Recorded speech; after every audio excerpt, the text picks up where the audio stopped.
Mesdames et messieurs, bonsoir. Ravi de vous retrouver sur votre télévision régionale Prestige TV. Il est 20h et merci de nous suivre pour être au diapason de l'actualité d'ici et d'ailleurs. Et vous avez raison, la grande édition. Au sommaire, lotissement de Mbourkat délesté de plus de 9 hectares. La commune de Fandène demande la restitution de sa bande de terre. La salle de délibération de la mairie de Thiès-Ville a accueilli ce vendredi matin la cérémonie de lancement du corps des volontaires de la ville. Les détails dans cette édition. Et puis l'affaire Mbourkat défraie la chronique ces temps-ci dans la cité d'Iraï. Après la venue du chef de l'État Bassirou Diomaye Faye et la sortie du maire de la ville de Thiès, Dr Babacar Diop, déclarant que des chefs religieux avaient bénéficié de l'eau de terrain de la part du maire dans le site de Mbourkat. Cette sortie du premier magistrat de la ville n'a pas du tout été appréciée par le grand serigne de Thiès. Le suivi de l'actualité internationale et la page sportive mettront à terme à ce rendez-vous d'information. Merci de votre fidélité. Le développement, c'est dans une poignée de secondes.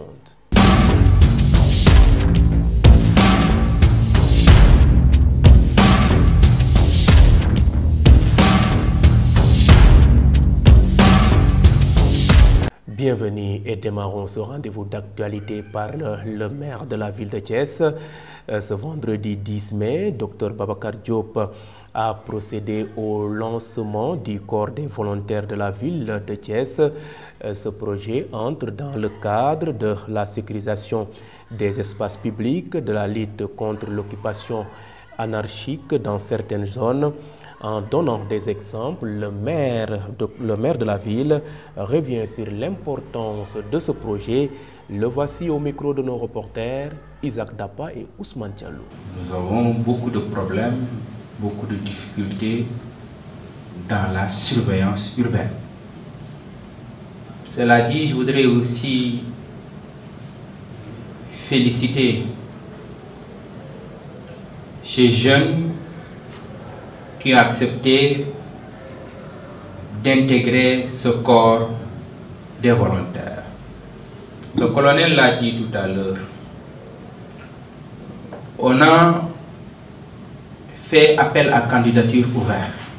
On n'a pas voulu en faire une affaire politique, de parti, de coalition, de bras longs, de bras ceci. Et l'appel a été diffusé à travers les réseaux sociaux, dans presque tous les groupes de Thiès, mais aussi à la radio.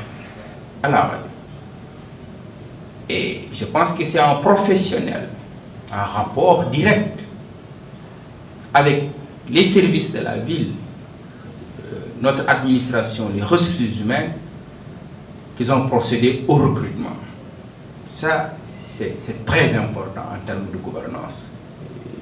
Parce que les adjoints au maire qui sont ici, tous, c'est des politiques de partis. On aurait dû, madame, amène-moi 5, tel, et les rassembler. Mais les 60 qui sont là, moi, je ne connais personne.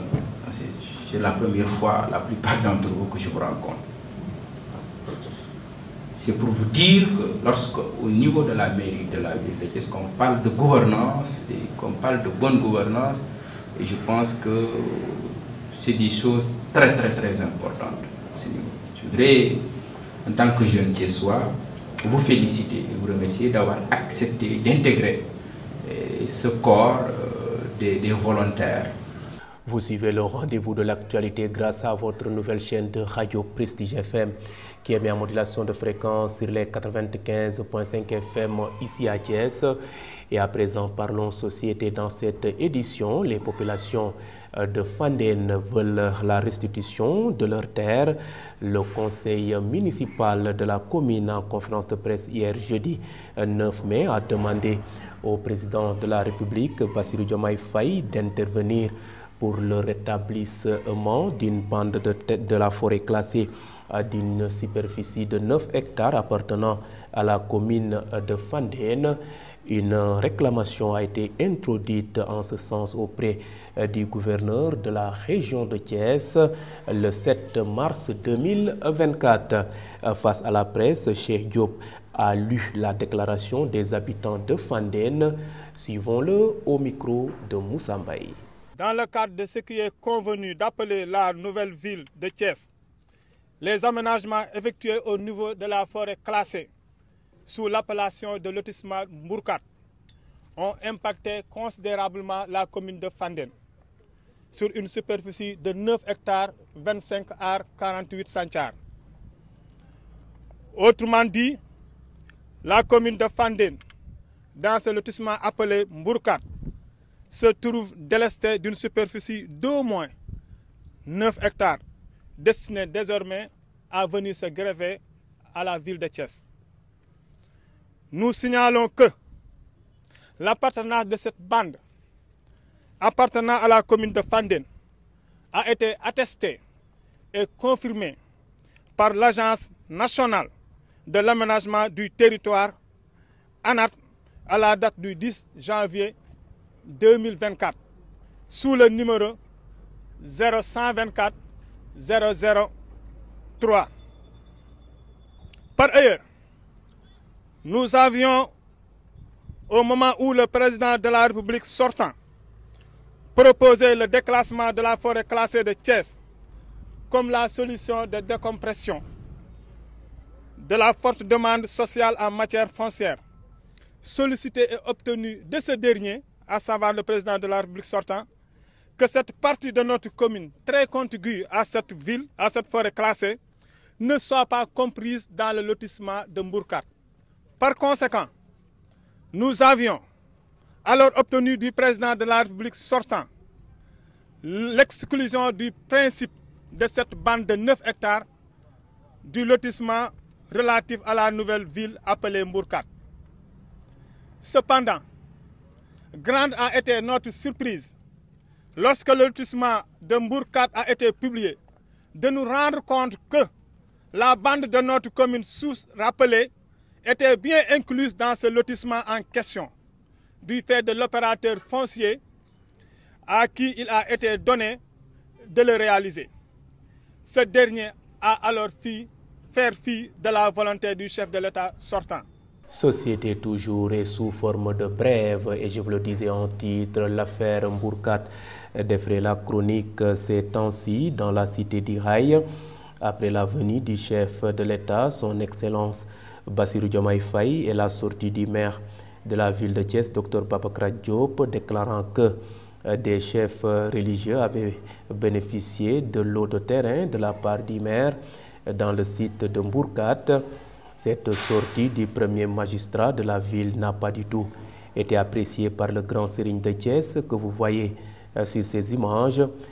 Très remonté, ce dernier a fait une déclaration pour répondre aux différents maires des communes de Thiès qui affirment que des terrains ont été octroyés à des guides religieux. Selon le grand Serigne de Thiès, ces maires doivent avoir raison garder et éviter de mettre en mal les religieux avec la population. Ainsi, le grand Serigne de Thiès invite le maire Dr Babacar Diop à publier la liste des bénéficiaires pour que la population puisse être édifiée. Le problème du foncier occupe toujours le devant de l'actualité dans la cité d'Iraï. Les jeunes de la cité ouvrière, un quartier de la commune de Thiès-Est, ont tenu un point de presse pour s'opposer à un projet de morcellement de leur terrain de football porté par une coopérative. D'après ces jeunes, ce terrain est l'unique espace qui a été réservé dans ce quartier pour leurs activités sportives, et en plus il demeure le terrain d'entraînement de l'ASC Yakar de la cité ouvrière. Mohamed Badji a porté leur parole. Suivons-le au micro de nos reporters Isaac Dapa et Ibrahim Assar. Là où nous sommes sur le terrain d'entraînement de l'ASC Yakar de la cité ouvrière, une ASC qui est née en 2007. Là où nous sommes, ce fut un ancien dépotoir sauvage d'ordures. Ces jeunes derrière moi et autour de moi l'ont nettoyé de leurs propres moyens. Je dis bien, ces jeunes l'ont nettoyé de leurs propres moyens. C'était un ancien dépotoir sauvage d'ordures. Ça n'attirait personne, ce n'était pas attrayant du tout. Aujourd'hui, cet espace d'aire de jeu est partagé entre le CM et les jeunes de la cité, pour ne pas seulement dire l'AEC. Aujourd'hui, tous les jeunes de la cité ouvrière et les jeunes de la cité Balabé que je représente, parce que 90% des habitants de la cité Balabé ont des maisons dans cette cité.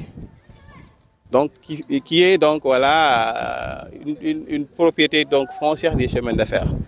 Donc la responsabilité sociétale des chemins de fer depuis belle lurette, voilà, se fait, voilà, en tout cas à Thiès. Donc aujourd'hui, ce qui se passe, dans le plan primitif, cet espace était prévu, une mosquée, la grande mosquée de la cité a été prévue dans cet espace. Mais les gens ont vu mieux. La route qui mène vers Fandène a été bitumée. On a mis la grande mosquée là-bas. Donc cette mosquée là-bas, l'espace de la grande mosquée, c'était un espace public qui pouvait être un terrain d'entraînement de l'AEC. Donc l'AEC a pris donc voilà d'ores et déjà ce terrain pour s'entraîner. Donc on a une mosquée, un institut islamique déjà dans cette cité. C'est une cité qui ne compte pas moins de 10 instituts islamiques. Donc quand des tenants de la coopérative veulent construire donc un institut islamique, veulent donc s'appuyer sur ce motif pour donc vraiment brader cet espace.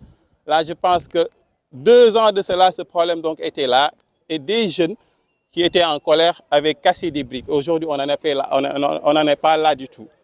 On lance donc une alerte donc, directement vers Bassirou Diomaye Faye, qui est le chef de l'État aujourd'hui, qu'on félicite, qui est venu à Thiès pour régler des problèmes fonciers. Je pense que lui-même, il a parlé donc d'espace récréatif. La cité, dans le plan primitif, donc, on a appliqué le code foncier. Donc, quand on fait un lotissement d'une zone habitable, 70% c'est pour l'habitation, les 30% c'est pour l'espace utilité publique. Aujourd'hui, la cité ouvrière, aujourd'hui, on a décroché via le maire de Thiès un projet de 80 millions de postes de santé, mais l'espace pour le construire a toujours posé un problème parce que la coopérative qui est là, il faut le dire, n'a pas eu 1 mètre carré à donner donc à la mairie de Thiès pour la construction de ce bijou qui est un poste de santé. Et cap maintenant dans le département de Tivaouane pour parler de coopération. Le maire de la ville de Vigone, Fabio Xerato, et son homologue de Tivaouane, Demba Diop aussi, ont paraphé une convention qui devra permettre de former des talibés de Tivaouane au métier de l'agriculture et de l'artisanat. Un premier groupe de 20 jeunes seront initiés à la langue italienne avant de suivre la formation. Le maire de Tivaouane a salué cette initiative qui va désormais permettre aux talibés d'être autonomes au terme de leur formation. Demba Diop Sy est le maire de Tivaouane. Je vous propose de le suivre. Cette coopération tend à avoir des rapports de partenariat entre la commune de Vigone et la commune de Tivaouane. La commune de Vigone, c'est une commune qui est axée sur l'agriculture et sur l'artisanat. Or, vous connaissez vous tous que le département de Tivaouane, c'est le département de l'artisanat. Donc, ils sont dans l'artisanat. Ici, c'est le département de l'artisanat au niveau du Sénégal. Tous les artisans, les meilleurs artisans, c'est ici. Donc c'est le fief des artisans. Donc ça nous... Quand on parle d'agriculture aussi, on sait que l'agriculture aussi, le département est un département agricole. En plus de ça, c'est un département minier. Donc on a plusieurs facettes au niveau du département qui nous permettent d'avoir une coopération avec une ville comme Vigone. Ça nous permettra de pouvoir faire une formation pour l'ensemble des talibés qu'on a. Parce que la formation qu'on veut, c'est que les jeunes soient formés dans l'agriculture. Ça, c'est... Or, leur spécialiste, c'est le maïs. Et vous connaissez l'importance du maïs au niveau du Sénégal, parce qu'avec les aliments bétail, le maïs est un produit qui est mis dans la transformation des aliments bétail. Donc ça, si on forme nos talibés sur la culture du maïs, avec des usines ou bien des usines de transformation, ça nous permettra demain de permettre à ces jeunes d'avoir un métier qui est l'agriculture. Ça, c'est le premier point sur les échanges qu'on est en train de faire. La deuxième chose, c'est sur l'artisanat. Vous avez vu que sur l'artisanat, ici, l'ensemble des artisans qui sont dans le département, même on a mis la ville de Ngaye comme département artisanal du Sénégal. C'est le fief de l'artisanat. Ngaye et Tivaouane, c'est la même chose parce qu'on est dans le même département. Donc ça veut dire qu'on a une bonne collaboration avec l'ensemble de cette ville qui est Vigone. Malgré sa superficie, pour nous, c'est l'importance, c'est la relation et ce que ça peut amener comme formation au niveau de la jeunesse.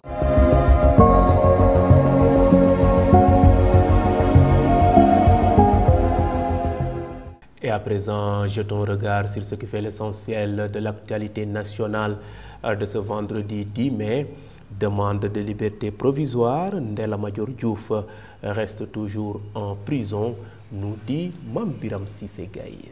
L'actualité nationale, mauvaise nouvelle pour Ndella Madior Diouf en prison suite à l'affaire Keur-Yirmandé. Elle avait introduit une demande de liberté provisoire. Elle et 15 autres prévenus avaient été entendus le mercredi 8 mai par le juge d'instruction du deuxième cabinet Mamadou Seck poursuivi pour traite de personnes, exercice illégal de la fonction de médecin, prévention d'aliments ou de soins ayant entraîné la mort sans intention de la donner, mise en danger de la vie d'autrui, non-assistance à personne en danger et obtention induite de certificat aux fins d'une mention. D'après nos informations, le magistrat instructeur a tout bonnement rejeté sa requête. Parlons autre chose. 5 collectifs entre Diamniadio et Keur Moussa ont magnifié la visite inopinée au lotissement polémique de Mbour 4 partagé par des proches du pouvoir. Ils se disent que plus jamais déterminés à accompagner le chef de l'État pour que les terres reviennent aux populations, à ne jamais faire marche en arrière sur cette affaire. Le porte-parole de ce collectif implore à nouveau le président de la République et son gouvernement que cette visite sur Mbour 4 puisse avoir une suite afin que les légitimes propriétaires puissent entrer en possession de leurs terres. Terminons avec l'intersyndicale des travailleurs du service d'assistance médicale et d'urgence. SAMU passe à l'acte après avoir déposé un préavis d'une plateforme revendicative depuis le 26 février 2024 sur la table du directeur de SAMU et du ministère de la Santé et de l'Action sociale. Les syndicalistes ont décidé d'aller en grève de 48 heures à compter d'hier jeudi. Toutefois, le respect des urgences primaires sera assuré. Toutefois, l'intersyndicale invite les autorités à une négociation pour un protocole d'accord dans les meilleurs délais. Les plaignants se disent déterminés à aller jusqu'au bout en utilisant de tous les moyens légaux de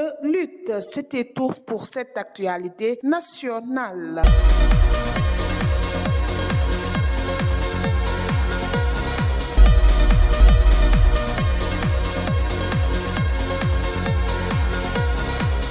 Et à présent, place maintenant sur ce qui fait l'essentiel de l'actualité internationale. L'actualité internationale sur Prestige TV que nous démarrons au pays de Toumaï. Selon les résultats provisoires de la commission électorale, le président de transition tchadien Mahamat Idriss Déby Itno a remporté la présidentielle du 6 mai avec 61,3% des voix devant son principal rival, le premier ministre Success Masra, crédité de 18,53%. Ce dernier avait cependant revendiqué plus tôt avoir remporté la victoire au premier tour. L'ancien premier ministre Albert Fahimi Padaké, troisième, a quant à lui obtenu 16,91%. Pour rappel, le taux de participation est de 75,89% selon la commission électorale. Quittons l'Afrique centrale pour le Moyen-Orient où le Hezbollah libanais et Israël se sont violemment affrontés ce jeudi 9 mai à travers la frontière libano-israélienne, devenue un front actif depuis le 8 octobre. Les combats ont fait 4 morts côté libanais, dont 3 membres du Hezbollah, ce qui porte à 5 le nombre de combattants chiites tués en moins de 24 heures. En plus, 3 membres du djihad islamique en Palestine morts dans le sud du Liban. Bouclons rapide survol de l'actualité internationale, toujours au Moyen-Orient. Dans la ville de Jérusalem-Est, les bureaux de l'UNRWA ont été la cible d'une tentative d'incendie par des extrémistes israéliens. L'attaque a été menée par des jeunes extrémistes, affirme l'Agence des Nations Unies pour les réfugiés palestiniens. Un acte complètement assumé par le maire adjoint israélien de Jérusalem. Il se réjouit de cette attaque et affirme qu'il y en aura d'autres. L'objectif, selon lui, est de débarrasser sa ville d'une organisation nazie, un terme outrancier pour qualifier une agence de l'ONU.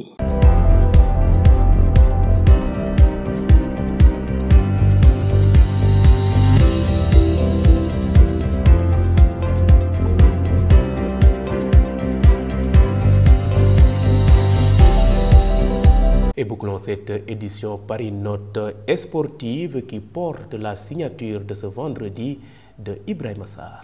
L'actualité sportive, l'OM voit son parcours en Ligue Europa à prendre fin brusquement après une défaite amère à Bergame. Le match retour s'est soldé par une défaite de 3-0 contre l'Atlanta. Malgré un match aller conclu sur un match nul à Marseille, Ademola Lookman, l'attaquant nigérian, a ouvert le score pour les Italiens, déjouant la défense marseillaise à la 30e minute. Alors que le Marseille cherchait à égaliser en seconde période, Lookman a encore brillé en servant une assist parfaite à Matteo qui a augmenté l'avantage à la 52e minute. En fin de match, El Bilal Touré, originaire du Mali, a clôturé le score avec une frappe précise, qualifiant ainsi son équipe pour la finale contre Bayern Leverkusen. Parlons autre chose.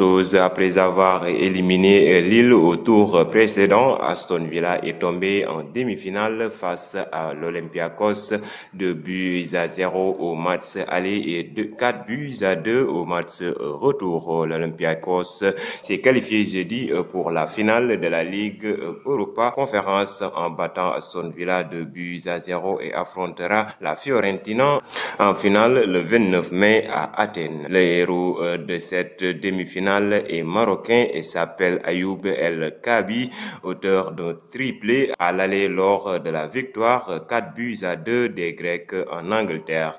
Il a de nouveau marqué les 2 buts de son équipe jeudi pour terminer en remportant le match de barrage contre l'Indonésie à Paris. La sélection nationale de Guinée, le Sili national, s'est qualifié pour le tournoi de foot des Jeux olympiques de Paris 2024. C'est la deuxième fois dans l'histoire du pays depuis 1968 que la Guinée se qualifie pour ce prestigieux événement. C'était tout pour cette actualité sportive. Merci donc à vous Ibrahima Sarr pour cette note sportive. Mesdames et messieurs, c'en est tout. C'était le rendez-vous de l'actualité de ce vendredi 10 mai 2024. Vous étiez trop nombreux à nous suivre à l'étranger grâce au réseau IPTV. D'autres optent pour nos différentes plateformes, à savoir le site d'information www.prestigethies.com, les pages YouTube et Facebook Live de Prestige. Et mention spéciale à nos auditeurs qui nous ont suivis grâce à cette nouvelle chaîne de radio Prestige FM qui est mise en modulation de fréquence sur les 95.5 FM. Mesdames et messieurs, gardez la fréquence sur les 95.5. D'un moment à l'autre, je vous retrouve pour la version Wolof de ce rendez-vous d'actualité. Merci.